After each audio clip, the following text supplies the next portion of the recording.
handkerchiefs or aprons were brought from his body to the sick, and the diseases left them. Paul didn't even have to go lay hands on them. He didn't. He just sent a handkerchief to the sick person that he had touched, and these people were healed. We don't read about that with just your average Christian that had supernatural gifts in the first century. Things with Peter. Remember Peter in Jerusalem, that they were laying the sick out so that just the shadow of Peter might pass over them. And the indication was that maybe that was healing them, just the shadow of Peter passing by.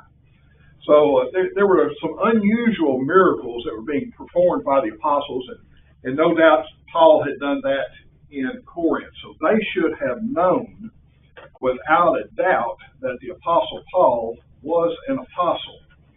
He said, "You are the seal and the proof of my apostleship in the Lord." Any thoughts before we move on? All right. Here in verse 3, he starts listing off some of these things that he gave up. Some of the things that he gave up, and he's using this as an example to them that they should be willing to do the same thing. Okay? You weren't willing to do it with the meats that were offered to idol, or you weren't doing it so far because you didn't have the proper love. But he says here in verse 3, "My defense to those who examine me is this: do we have no right to eat and drink?"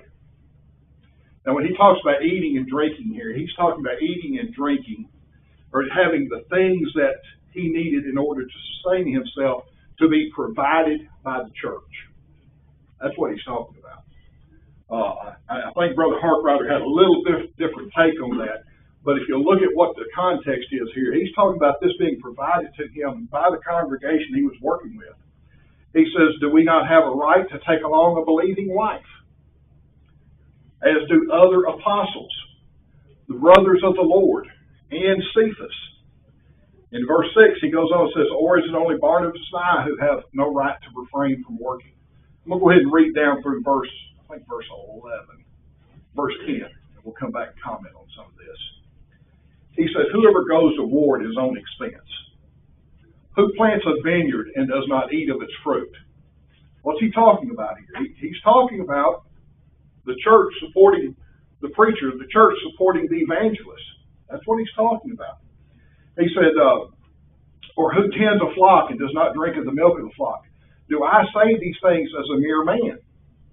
Or does not the law," talking about the law of Moses, "say the same also? For it's written in the law of Moses, you shall not muzzle an ox while it treads